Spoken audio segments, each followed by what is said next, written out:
natin na si Gamaliel ay a great teachers of the law, yung law po ni Moses, and he was also one of trusted, ginagalang po na members of Sanhedrin. At dito makikita rin po natin sa pag-aaral paano sinabi po ng ilang mga commentators and authors na talagang kinamulatan mula sa pagkabata at pagkabinata ni Apostle Pablo yung tinatawag po nating political and religious life po niya as being Jewish. Kaya sinabi niya nung humarap po siya kay Haring Felix, sabi niya na kung pagiging Hudyo lamang, ako'y may pagmamalaki. So yan po yung mga binabanggit lagi na Apostle Pablo sa panahon na siya po ay hinuhusgahan nitong mga Hudyo. And then he trained, si Apostle Pablo ay na-train po sa kanyang murang isipan at ito ay isang instrumento para sa kanya na to becoming a passionate priest, or Pharisee. So yun yung talagang gusto niya. Yun yung talagang possible na gusto ni Apostle Pablo noon. Kaya gusto niyang wasakin ang Iglesia ng Panginoong Kristo nung hindi pa po siya nako-convert, hindi pa po siya Paul, kundi Saul pa lang po ang kanya pong pangalan. So yan po kasi, kaya yun po yung saklaw ng kanyang kaalaman, yun po yung kanyang paniniwala, yun yung kanyang pinaninindigan na ang kanyang relihiyon bilang Hudyo sila lamang ang tama. Until now may ganyan yung mga Torah, yun yung kanilang mga pananaw. Pero tandaan po natin na dito sa Apostle Pablo, sa panahong ito, ay nagkaroon na rin po ng kaligaligan before he meet ang ating pong Panginoong Jesucristo in the road of Damascus.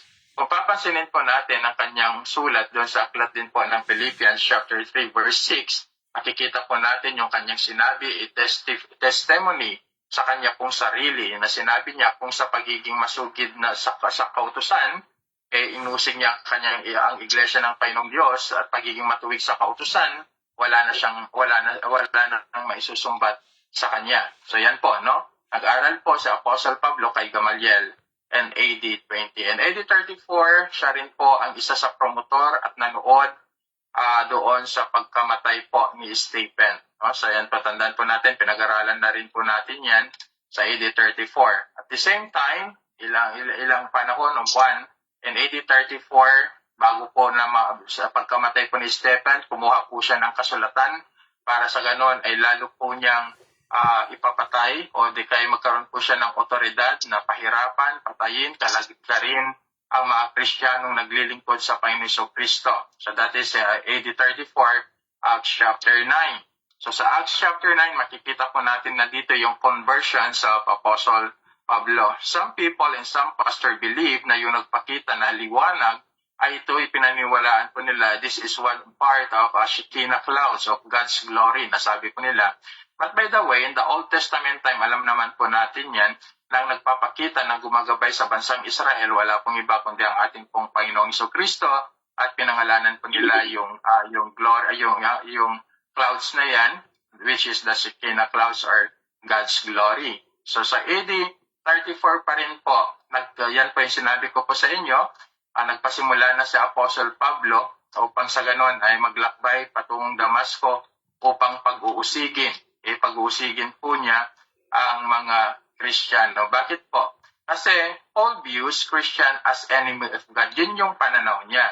Dahil sa kanyang pagiging dedikasyon doon sa kautusan, ang pananaw niya ngayon, ang lahat ng hindi sumasang-ayon sa kautusang Hudyo, sa paniniwalang Hudyo, ito po'y kaaway ng Diyos. So, naniniwala si Apostle Pablo noon na mga Kristiyano ay kaaway ng Diyos. Yan yung panahon na hindi niya pa na-encounter ang ating pong Panginoong Jesucristo. And then, of course, in the road of Damascus, alam po natin yan, na siya po nagkaroon na po ng great conversions po si Apostle Pablo dito. Nakilala niya ang ating pong Panginoong Jesucristo. At doon nga, napag-aralan po natin nung nakaraan kung paano siya naging bold to preach the gospel of God, kung paano niya na-meet ang ating pong Panginoong Jesucristo.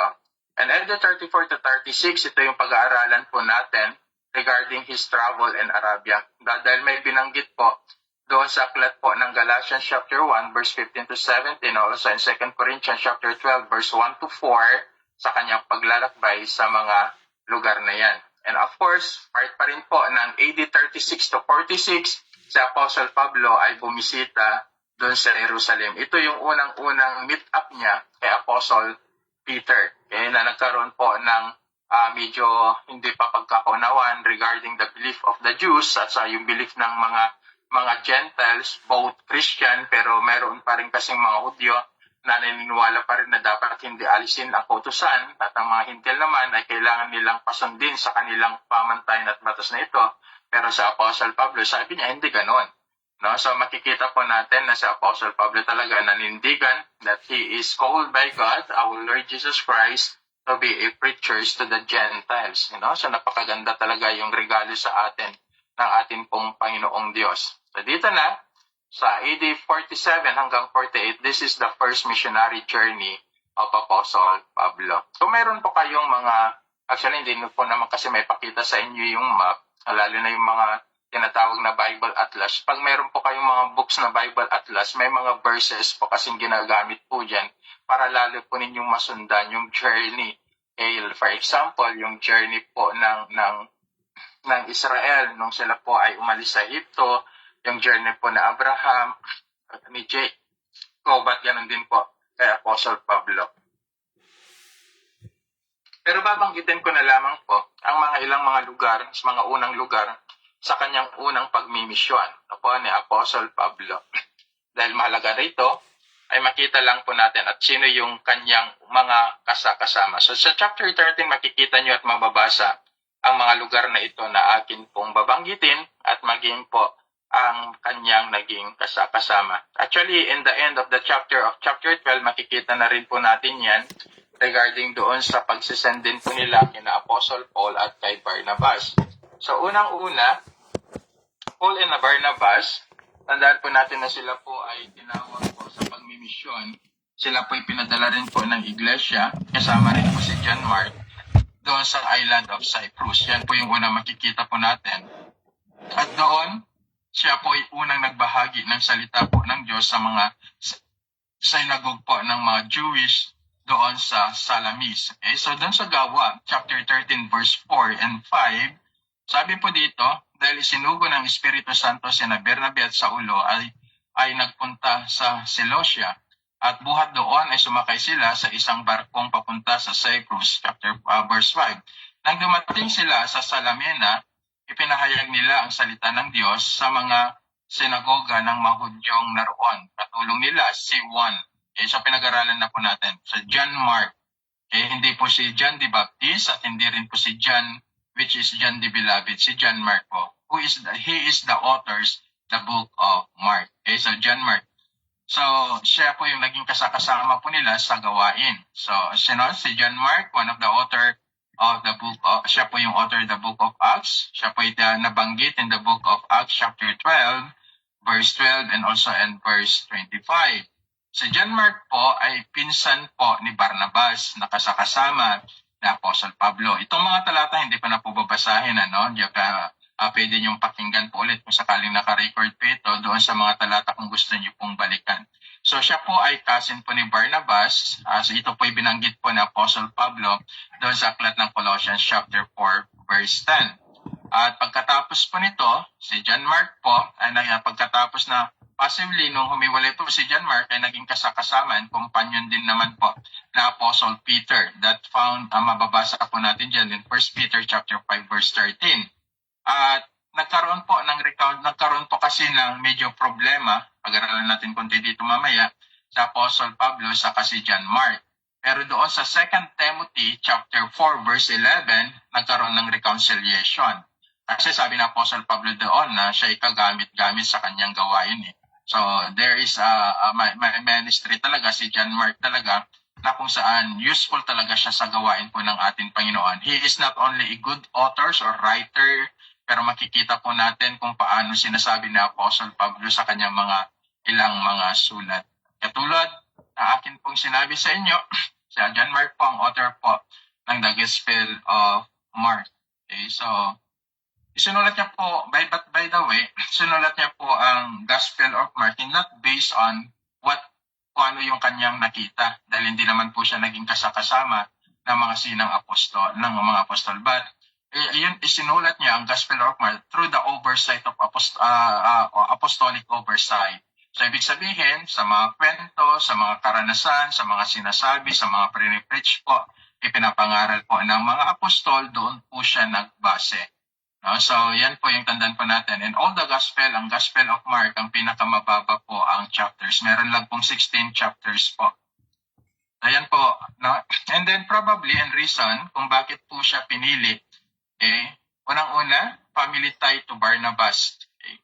May trusted character and share spiritual heritage. So, ibig sabihin, sa kanilang pamilya with Barnabas, nakakitaan na sila ng mga yung katangian spiritual sa paglilingkod, mapagkakatiwala ang mga tao, lalong-lalo na sa Ebanghelyo ng atin pong Panginoong Hesukristo. So ito yung isang katangian kung bakit si John Mark po ay isa sa napili para maging kasama ni Apostle Pablo, because they are sending by the church in Jerusalem. So sila po isinend po, sinend po nila si Pablo, sinend po nila si John Mark at si Barnabas. No? So yan po. And then pangalawa, proven po kasi yung kanilang faithfulness and during the intense persecution. So probably itong si John Mark po, kahit na pinipersecute na po sila, kahit na kamatayan na po ang kapalit sa kanilang buhay sa paglilingkod sa Panginoon, nagpatuloy pa rin po siya. No, dahilan po yan kahit napasama po siya sa dakilang apostol na si Apostle Pablo. And then of course, sa kanya pong kabataan, suitable po for travel, kahit gaano ito kalayo, dahil napakahalaga po ito, syempre, no? So napakahalaga talaga na natitrain ang mga kabataan for mission. Yung pagmimisyon na mayroong kwenta, hindi po yung walang kwenta. Because a lot of missionary today, magmimission po nila, church ang bagsak, hindi naman po masama. Pero dapat, pagbagsak nila ang church, ang unang priority is to preach the gospel, kung saan man po sila. Kaya sabi po nga, dahil sa mga missionaries, kaya ngayon, yun yung goal, di ba? Minsan, pupunta ang mga missionaries sa church just to help the church. Pero ang talagang trabaho ng isang missionary ay to share the gospel of our Lord Jesus Christ. That is their mission. Na yung ibahagi ang Ebanghelyo pa ni Jesucristo, ang kanyang biyaya, at hanggat maaari madala sila sa Panginoong Jesucristo, magkaroon sila ng paniniwala, pananampalataya sa Panginoong Jesucristo sa pamamagitan po ng mga missionarying ito. So ganyan po ang ginawa ng Apostle Pablo sa kanyang mga kasama na dalawa. No? So after yung traveling po nila sa mga islands na yan, sa Cyprus, sa Salamis, sila naman po ay pumunta doon sa Patmos. Okay? So dito sa Patmos po, makikita po natin na meron po dito na isa ring salamangkeron, no, na matawag doon, rinibuke po ni Apostle Pablo. At pag-aralan din po at babalikan natin yan mamaya. So, actually, isa pa pala doon sa aklat po ng Gawa chapter 13, verse 6 to 12, mababasa po natin yan regarding yung sorcerer po dyan, at binanggitan po ni Apostle Pablo sa kanya that you are a child of the devil. You are a child of the devil. Bakit niya binanggit yon? Minsan ito yung problema sa maraming iglesia. Pag hindi mananampalataya, sasabihin nila you are a child of the devil. Alam niyo po, dapat makita po natin, hindi dapat tayo nagko-quote ng ilang mga verses in the scripture which it is out of the context, and also it is not useful, okay, na mapakinggan ito ng ibang mga tao. Kaya sabi ng Apostle Pablo na gamitin natin ang lahat ng pagkakataon, lahat ng oras, o ang ating pong pananalita na maging kalugod-lugod, hindi lamang sa Diyos, kundi sa mga tao. So dapat maging maingat din po tayo. And then, ano yung dahilan? Bakit niya sinabi ito? Dahil linahadlangan kasi ng salamangkerong ito, ang gobernador o isang opisyal na sumampalataya kay Jesus. Kaya binanggit po ni Apostle Pablo yan at sinabi niya, mabulag ka at nangyari nga yung ganoong mga bagay. At yan po yung nangyari at senaryo. May mga ilang mga talata po tayong babalikan po dyan pagdating po ng matapos po natin ang missionary journey po ng Apostle Pablo. And then after po niyan, sa kanya pong pagmimisyon, pumunta po siya sa Cyprus. Actually, although Galatians is one of the probably na una sa sinulat po ni Apostle Pablo na aklat, pero some believe it is in the midst of first and second missionary journey of Apostle Paul, pero meron din naniniwala na nasa missionary journey na sulat po ang Galatia. Pero pag-aralan po natin ang timeline din po ng aklat po na isinulat po ni Apostle Pablo. Habang tayo nagpapatuloy sa pag-aaral po natin ng kanyang missionary journey. And then, pagkatapos po niyan, katulad sinabi ko, nagkaroon nga po ng hidwaan sina Bernabe at si Pablo at si John Mark. Doon sa Gawa chapter 15 verse 37, sabi po dito, ninais ni Bernabe na isama si Juan, tinawag ding Marcos. Ngunit ayaw ni Pablo sapagkat hindi ito nagpatuloy na sumama sa kanila sa gawain, sa halip ito ay humiwalay sa kanila sa Pamphylia. So ibig sabihin, yan yung isang dahilan ng Apostle Pablo kung bakit ayaw niya nang makasama si Marcos. Sa dahilan na iniwan sila. So there is something. Alam niyo kasi minsan sa pagmi-mission po natin dapat makita rin po natin ito na dapat pag tayo may mga kasama, tatapusin po natin kung ano yung mga bagay na binigay ng Panginoong Diyos sa atin sa isang misyon o isang gawain. Na tayo magkakasama. Kung tayo magkakasamang ginawa ito, tatapusin po natin din itong dapat na magkakasama. Kasi nagbubunga rin naman ito ng sometimes hinanakit. Si Apostle Pablo, hindi ko naman sinasabi na nagkaroon siya ng hinanakit kay John. Pero isa sa kanyang sinabi dito dahil sila ay iniwan. So may mga dahilan maaari. Even though it is not written to the scripture, alam natin na may dahilan sa Apostle Pablo kung bakit ayaw niya nang isama si John Mark dito. Nagkaroon sila ng mainting pagtatalo. So ito na, kaya't naghiwalay sila. Isinama ni Bernabe sa Marcos at naglayag sila papuntang Cyprus. Dito na, iniwan nila si Pablo. Pero kahit na ganoon, if you study the second missionary of Apostle Pablo, marami pa rin mga mga ibinigay ng Panginoong Diyos na makakasama niya sa paglilingkod. Hindi lamang doon sa makakasama niya sa kanyang missionary journey, but also to provide all his need as being a missionary of the Lord. Dito natin makikita how God provide everything na pangailangan po na Apostle Pablo sa kanya pong pagmimisyon. At naniniwala naman po ako dyan, the church are obligated to provide the needs of their missionary. Ang church kasi dapat may missionary talaga. Mayroon yung mga naglalakbay para sa ganon ay lalong mapatatag pa ang mga iglesia. So tandaan po natin yan na napakahalaga po talaga ng iglesia po natin ay mayroong mga outreaches, mga missionaries po para sa ganon ang iglesia o isang organisasyon, ang iglesia ng Diyos na itinatag niya dito sa lupa ay lalo pang maging matatag, maging maayos at maging maganda. So lahat po yan. So dapat tayo nagkakaisa. May pinili po ang Diyos sa gawain ng Panginoon para magpahayag ng kanyang salita sa iba't ibang mga lugar, iba't ibang tao at pangalagaan ng iglesia. Meron naman pinili ang Panginoong Diyos para mag-provide ng mga pangangailangan nito. Kasi even our Lord Jesus Christ, provide po ito ng mga kababaihan as we can read in the book of Luke. Meron din sa Apostle Pablo, tinutulungan din po siya ng tinatawag po nating Macedonian Church, that is in 2 Corinthians chapter 8 and chapter 9, at makikita rin po natin in the book of Philippians chapter 3 hanggang chapter 4. So doon natin makikita na napakahalaga talaga yung dalawa. The one who, yung isang nagmimisyon na kung saan dinadala ang mensahe po ng ating Panginoong Diyos at yung mga tao naman na tumutulong upang madala yung salita ng Panginoong Diyos sa iba't ibang lugar. Which means they are the one who supported financially the needs of the gospel. So ito po yung hindi dapat maalis sa loob ng iglesia na hindi po nila makita. Marami po kasi ngayon na para bang thank you. Salamat pastor, ang sipag mo. So hindi naman po masama yun we are really appreciated. Appreciate po yan ng marami. Pero dapat makita rin po natin kasi yung needs. At kahit yung mga needs nga po ng mga pastors po natin, makita po natin yan. Sa missions po ng Apostle Pablo, nagtiwala po siya sa Panginoon. Kaya if you study in the book of Philippians, kaya sinabi niya, nasubukan po. Diba? Binanggit ko na rin po sa inyo yan. Noong nakaraan na pag-aaral po natin, magika-host, managana, okay? At sinabi niya, hindi ko naman kayo pinaghingan, mga taga-Pilipos, okay?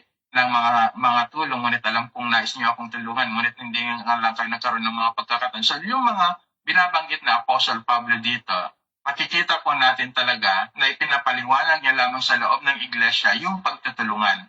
Yung able to support financially the church, then support it. Yung able to support the church and preaching the gospel, then support it. Yung able na suportahan ng iglesia sa pamamagitan ng pagkilos paggawa, then support the church. Yung magtatrabaho ka dapat sa iglesia na wala na sanang bayad. Okay, so minsan yung mga churches po natin, minsan wala nang pera, binabayaran pa. Eh maglilinis lang po ng ng simbahan. No, sometimes that hindi naman po problema ang love gift kung sakaling mayroon talaga. Love gift nga, pag sinabing love gift, hindi po yun sahod, kundi sa panahon na ang iglesia ay sapat ang kanyang kinikita at kaya namang tustusan at mabigyan ng kahit-kunting pagpapala sa mga lahat ng nagtatrabaho, okay po yan. Pero dapat, ang priority talaga in the church is to support the mission. Yan po yung lagi po nating tandaan sa pag-i-establish po ng mga iglesia at sa pangangaral po ng salita po ng Panginoon. Why it is important to study regarding the missionary journey of Apostle Paul. Alam niyo po, in all his books, sa lahat ng kanyang mga aklat, doon yung makikita na talaga na binibigyan din na Apostle Pablo ang kahalagahan ng pagtulong ng bawat membro sa iglesia at kahalagahan nito ng pagtulong nila sa pagbabahagi ng Ebanghelyo. Sana ito po yung makita po natin, ito po yung gawan po natin ng paraan para tayo po ay lalong makapag-share pa ng Ebanghelyo, hindi lamang sa mga lugar na atin pong nakahawakan at na daratnan, kundi sa mga lugar pa na pwede po nating abutin sa pamamagitan ng ating physical na katawan o di kaya sa pamamagitan ng internet. Kung magagawa po natin yon, bakit nga ba hindi? To share the true gospel to every people. Kaya dito, makikita po natin na bagamat nagkaroon po ng hidwaan, ang dalawa, nagpatuloy pa rin po sila. No? So, normal po talaga. Ito yung nagpapakita na po sa atin. Minsan, normal po talaga nagkakaroon po ng tawag doon ng misunderstanding inside the church. Pero hindi po sana yun yung mga members mga leaders in the church, pero hindi po sana yun yung magiging dahilan para hindi po tayo makapagpatuloy. So si Apostle Pablo, nagpatuloy pa rin po sila sa pangaral ng totoong Ebanghelyo, at maging si John Mark saka si Bernabe, nagpatuloy pa rin sila sa pangaral ng totoong Ebanghelyo. No? So dito, makikita rin po natin, katulad ng sinabi ko, dito sa 2 Timothy 4:11, patunay po dito na nagkaroon na po ng reconciliation si Apostle Pablo sa kay John Mark. Okay, so sabi po doon, sabi niya, dali mo dito si John Mark o si Mark, sabi niya, because he is useful for me in ministry. Yan po, no? So makita po natin. Nagkaroon na rin po ng kapatawaran and submissions para gampanan po nilang muli ang kanilang gawain para sa Panginoon. Sa Tagalog po sabi niya, si Lucas lamang ang kasama ko rito. Dito naman po si Dr. Luke, siya yung naging kapalit ni Bernabe saka si Lucas, siya saka si Mark. And then sabi niya, hanapin mo si Marcos at isama mo rito sapagkat malaki ang may tutulong niya sa akin sa mga gawain ng Diyos. And then after that, na kanila pong pagmimisyon sa island, no? Then pumunta na po sila, sumunod na po yan na kanilang pagmimisyon dito sa Pisidian, Antioch. Magkaiba po yung Antioch na noon. Sa Pisidian, Antioch, there is a synagogue. At dito makikita po natin na kung saan si Apostle Pablo talaga ay namuhay at lumakad. Naging kasama niya ang mga Hudyo. At dito, nagpahayag na si Apostle Pablo patungkol sa Ebanghelyo ng Panginoong Jesucristo. He quoted the Old Testament. Ang ganda po. If you study these particular chapters in the book of Acts, chapter 13 and 14, how Paul used the Old Testament time in history and then he pointed to Christ. Ay napakaganda po. Talaga kung papansinin niyo po, ang talatang ito ay nagpapatunay ng expository preaching. Sa Apostle Pablo, he quoted biblically and Old Testament and then he pointed to Christ. Yun po yung talagang preachings today dapat, expository. Dahil ang expository preaching, makakatiyak po tayo na ang pinababahagi lamang po natin ay kung ano yung laman ng talata, ano yung konteksto ng talata, ano yung gustong sabihin ng talata, at hindi po tayo naglalagay ng sarili lamang po nating opinion doon sa mga talatang binabasa po natin. Now, so dito, makikita po natin sa Apostle Pablo is one of the good expository preaching, katulad din po na Apostle Peter sa mga nabanggit pong mga talata nung una po tayong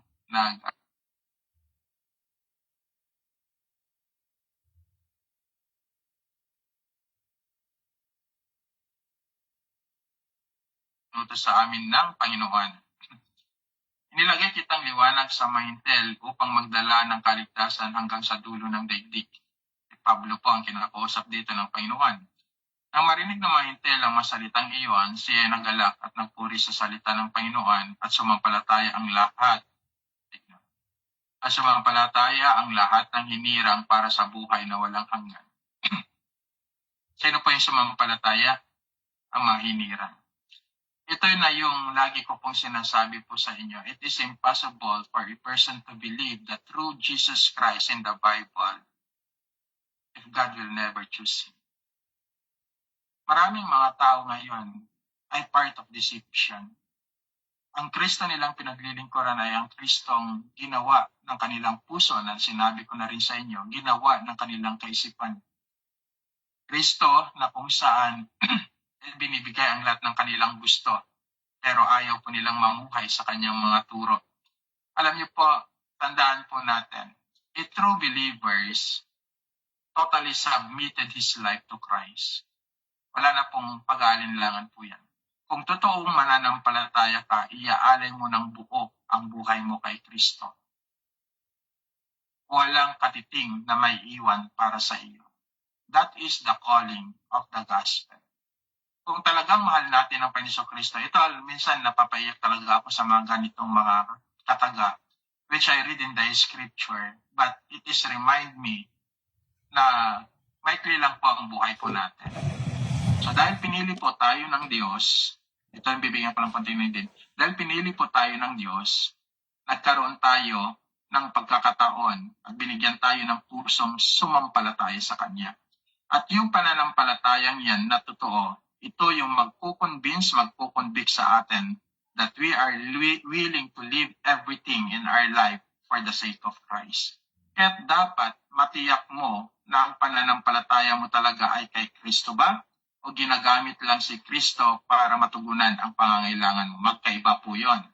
Because yan yung sinabi ko, prosperity gospel today, at marami pa. Actually, one of my topic nga dun sa this coming anniversary talaga is talk about the gospel of grace. Tutukuyin ko po lahat ng uri po ng gospel today, mga false gospel, at naroroon po yung isa na po ang prosperity gospel, yung at marami pang iba. At alam niyo po, ito yung isang bagay na nakita ko talaga, na tayo po bilang hinirang ng Diyos, dapat magkaroon po tayo ng totoong pananampalataya. Totoong pananampalataya na handang sumunod sa Panginoong Kristo, maging buhay man po natin ay kapalit. That is the mandate of the gospel. Yan po yung mandat.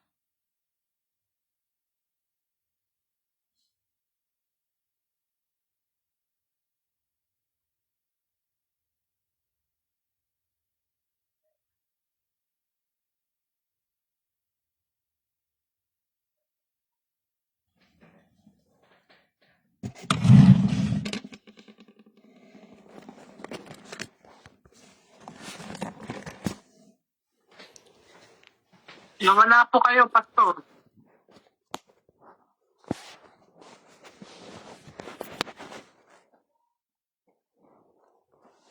Walang boses.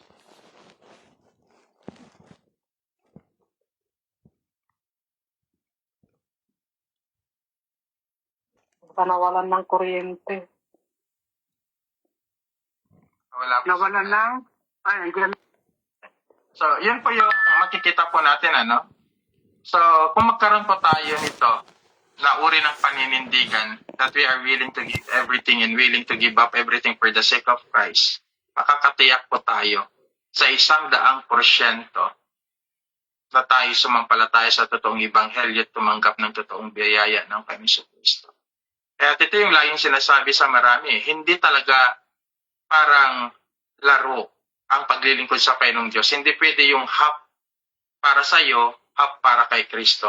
Hindi pwedeng half para kay Kristo, half para sa mundo. Hindi eh. Ang calling po natin, when we are responded to the gospel and grace of God, 100% our life must be given to the Lord. Sana tanong ko sa inyo yan. Kahit wala akong mamaya, pwede nyo pong pagnilay-nilayan yung salitang naibigay ko na ba ang 100% katapatan at pananampalataya kay Kristo Jesus? Naibigay ko na, kaya ko na bang ibigay ang 100% maging ang aking buhay para kay Kristo Jesus? So yan yung mga katanungan na pwede nating paglaruan sa ating mga isipan, pagnilay-nilayin sa bawat araw ng ating pong buhay. Because that is the calling of the gospel. Ang mga totoong sumampalataya at naniwala sa Panginoon Kristo at sa magandang balita ay ang mga taong hinirang lamang ng Diyos. Ito yung sinabi ko sa inyo kanina. So, we can read that even in the parable, yung patungkol sa parabola ng maghasik, okay, at ang nangbutil, that is in the book of Matthew chapter 13, na sila po yung itinuturing po na itong mga hinirang ay naitanim doon sa lupang maganda. Na kung saan sila po ay tumubo, na kung saan namunga po sila ng sagana. So kung titingnan nyo po doon talaga, mayroong mga nahulog sa batuhan, sa damuhan, sa daan, at mayroong pong nahulog sa matabang lupa. At yung mga hinirang ng Diyos, ito yung binabanggit ng ating pong Panginoon Kristo na mga tao na kanyang hinirang nahulog doon sa matabang lupa na kung saan sila ay mamumunga. Mamumunga sila ng mabubuting bagay, lalong-lalo na sa kanilang kaugnayan sa Panginoong Diyos. Sila hinirang ng Diyos, tandaan po natin ito, at sinabi ko na rin ito sa inyo nakaraan, hinirang sila ng Diyos, hinirang tayo ng Diyos, base sa kanyang kagandahang loob at awa. Base sa kanyang kagandahang loob at awa at pagkasubirano, dahil alam niya, at hindi sa pamamagitan ng pagtatangi, not based on the partiality. Sabi ng Diyos sa banal na kasulatan, tandaan po natin, kahabagan ko ang nais kong kahabagan. So yan po ay clear indication na only God can able to give it to those people na gusto niya na pagbigyan nito. Some receive His mercy, tayo po yun na tumanggap ng biyaya, sumampalataya sa Kanya at sumampalataya sa gospel, and some receive His justice. Yan yung mga tao na kahit napakinggan po nila yung gospel, hindi nila pinaniwalaan. Yan yung mga tao na napakinggan nila yung gospel regarding repentance, pero hindi po sila ang nagsisi. Yan yung mga tao na kahit na anong pilit po natin, abutin sila, pero patuloy pa rin ang pagtangki. Alam niyo po, wala namang lumapit po sa Panginoong Kristo na sinabi niya, lumapit ako sa Kanya, ngunit tinanggihan ako ng Panginoon Jesus. Wala po. Pag lumapit tayo sa Panginoong Kristo at naniwala tayo sa Kanyang Ebanghelyo, tatanggapin po tayo because that is based on His mercy at yan naman ay pag-udyok din ng Kanyang biyaya sa atin. Pero yung mga tao na kung saan ayaw talaga siyang paniwalaan at tanggapin, ayaw silang paniwalaan, justice po ang kanilang hihinatnan. Ibig sabihin, patas ang Diyos. Dahil mayroon siyang pamantayan, mayroon siyang batas na ginawa para po sa atin, ngunit hindi po nila ginawa, so sila na po ang mananagot sa bagay at sa kasalanang ayaw po nilang iwan. So tandaan po natin, katulad sinabi ko, walang tinatanggihan at tatanggihan ng Diyos kahit sino na lumapit sa Kanya na may pusong mapagkumbaba at laging nais na magpasakop sa Kanya. Bawat pagkukunwari, tandaan po natin, ay may kalakip na pagpaparusa at ang bawat totoo na pagtanggap ay may kalakip na pagpapala. Ulitin ko, bawat pagkukunwari ay may kalakip na pagpaparusa ng Diyos sa buhay natin at ang bawat totoong pagtanggap sa Panginoon Kristo at sa Kanyang Ebanghelyo ay may kalakip na pagpapala. So, Paul and Barnabas left. Piniwan na po nila at umalis ulit po sila sa lugar na yan. Pumunta po sila ng Iconium, Lystra, Derbe, of course, the city of Galatia. So dito na, sa aklat po ng Galatia, pag-aaralan din po natin ang mga susunod na ano yung nangyari dito kay Apostle Pablo, ano yung kanyang mga isinulat, anong mga aklat na kanyang isinulat. So tandaan po natin, napakalaga ulit, ipagpapatuloy po natin ang ilang mga part po ng first missionary po ni Apostle journey, first missionary journey po ni Apostle Pablo. Mag-end po ako dito. After po nito, continuations po natin sa sunod po nating pag-aaral. And then, pupunta na po tayo sa second missionary journey ni Apostle Pablo. Kung meron po kayong mga study Bible, masusundan niyo po sana ako yung sa kanyang map in the back of your Bible regarding the first, second, and third missionary na Apostle Pablo. Kaya kung sakaling may makita kayong map po dyan, sa susunod po nating pag-aaral, sundan nyo na lamang kung gusto po ninyo. At kung sakali naman na gusto niyo rin po magbasa ng mailang talata na ginagamit ko po, okay din naman po, ano? So yan pa ipagpapatuloy po natin. Salamat po at medyo pagod na rin po ulit yung boses ko. God bless po sa ating lahat and then permission na rin po to exit po. God bless. Salamat po. Binibigay ko na po sa